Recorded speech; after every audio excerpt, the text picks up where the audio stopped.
Hello everyone, welcome to my channel, and today I'm going to talk about my cameras and the lenses, all the cameras and lenses I have. Now this is the first camera I got. My father bought me this one before I came to Italy, so that was 4 years ago. And this is an A7, Sony's first full-frame mirrorless camera. And at the time I had no idea what a big deal it was.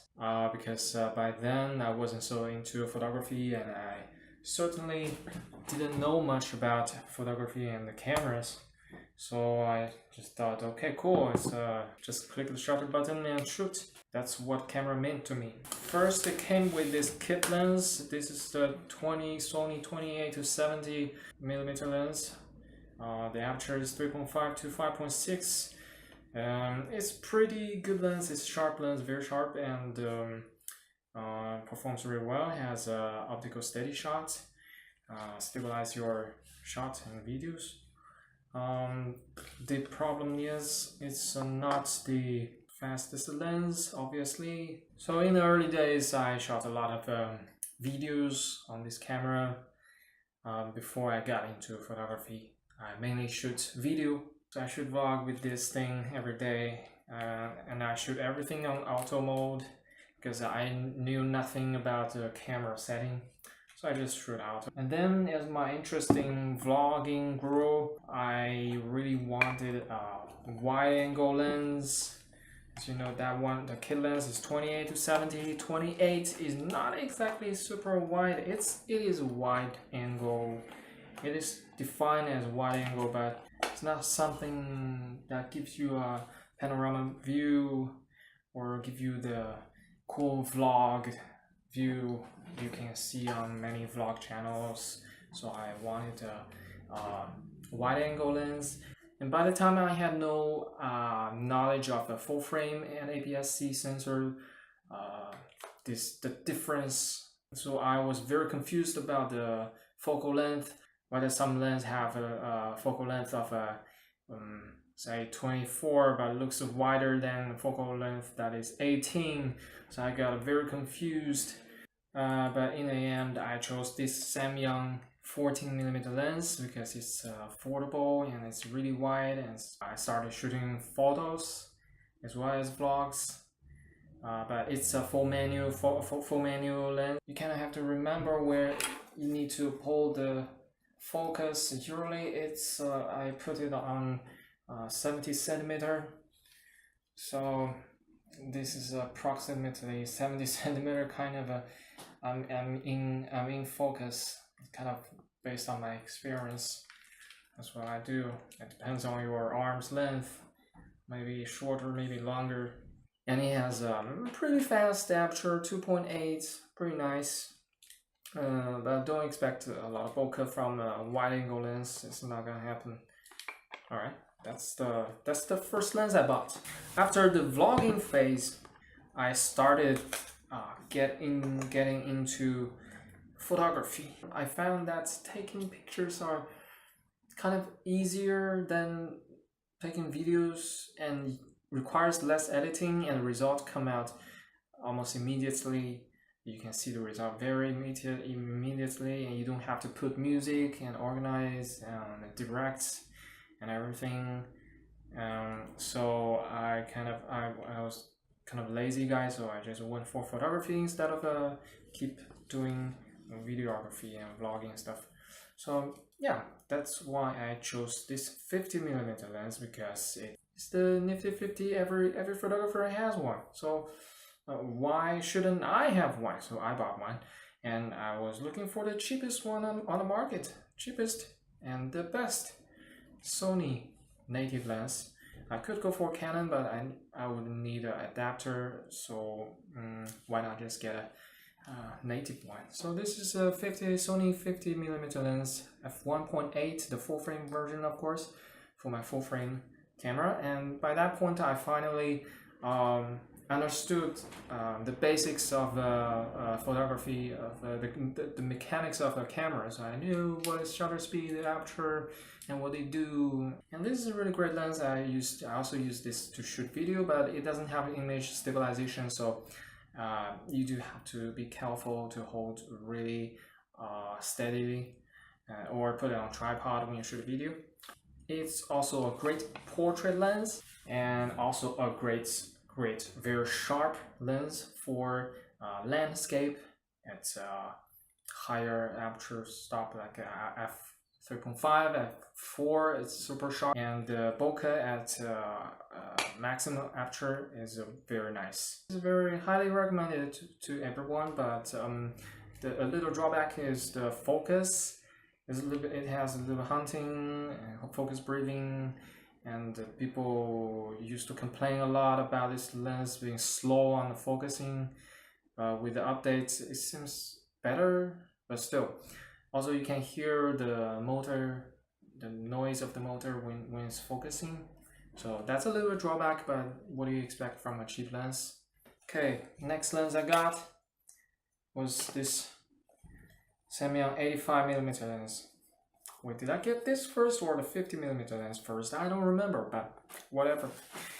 So as I got into photography, the most intriguing subject for me was portrait. Creating bokeh is a fun thing to do, so I went for the very fast Samyang 85mm f1.4. Again, it's for manual lens, so you do have to adjust focus when you shoot. It has been my favorite lens for a long time. When I have to shoot portrait, I always use this lens. And at f1.4, it does have great bokeh. The only issue I have with this lens is that it's manual focus. So when you step back and you want to shoot a full body of the model, it's really hard to hold the camera and hunch your back and adjust the focus and then shoot. It's a lot of hassle, and it slows down the entire workflow too much. So eventually abandoned this lens. So I'm trying to sell this lens. I still haven't sold. Like people want it really cheap. I put it on the internet. I say I bought it for 350 euro. I sell it for 200. People say 140. No way, sir. I'm not gonna sell at that price. So it's a little bit difficult to sell, although it's at perfect condition. Next is a camera. It's a Sony A6300. I bought this camera just for the video capability. It shoots 4K. It shoots much better video in every aspect. It has better low light. It has picture profiles. It has a lot of different format you can shoot. You can choose 4K 100M or 60M or slow motion with the 1080p. It doesn't have 4K slow motion, so that's the only thing that is a pity. But yeah, it's a powerful machine. It's super light. So after I bought this, I just carry it everywhere with me. And shoot photos as well as videos, many videos. If I want to shoot a serious video, I use this one. And also when hanging out with friends, I bring this one because it's lighter, so I can shoot some photos. Why not? So at first I didn't have a native APS-C sensor lens. This is APS-C sensor camera, so but I didn't have one, so I used the original kit lens, a zoom lens on this one. It's very nice. It worked perfectly. It has a stabilization, but the problem is the widest angle is 28mm, which translates into about 44-45mm. So it's really tight shots. I wanted something wider, and I could use the 40mm on it, but then it's not versatile enough, and also just the image comes out is just not great because this is already a wide angle lens, and you crop in 1.5, not gonna be great image quality. So I had to get another lens. And that lens being the Sony 18-105, the crop lens, the king of Sony crop zoom lens. It's a G lens, and it has a constant aperture f4, and yeah, this lens just never comes off this camera unless I want to shoot a portrait with this camera. I use the prime lens, but usually I just this is just they just always stick together. And it has power zoom, and I made a video of a review of this lens, and you can check it out. Actually, I made a review of these lens, the 40mm lens, the 50mm lens, and the 85 Samyang. I made a review of all these lenses. You can check them out individually. And yeah, this lens is great for videos, casual videos, videography, because it has this this button. You can zoom in and out, so like a really old video camera. And also it has its internal zoom, so the lens doesn't stick out, and also shoot very nice photo. I mean, it's not the sharpest, but you can't expect too much from a crop lens, and it's a zoom and it's a crop sensor, so it's great already. But just if you want to shoot sharp portrait stuff, you use prime lens on full frame lens, and the bokeh is not as great, but it's okay. f4, if you pull it all the way in, it's okay. Next one, oh my god, the last lens, the most recent lens I got is the 85mm Sony 85, the native one. And getting this lens is because, as I said before, I'm tired of manual focus on the Samyang 85mm.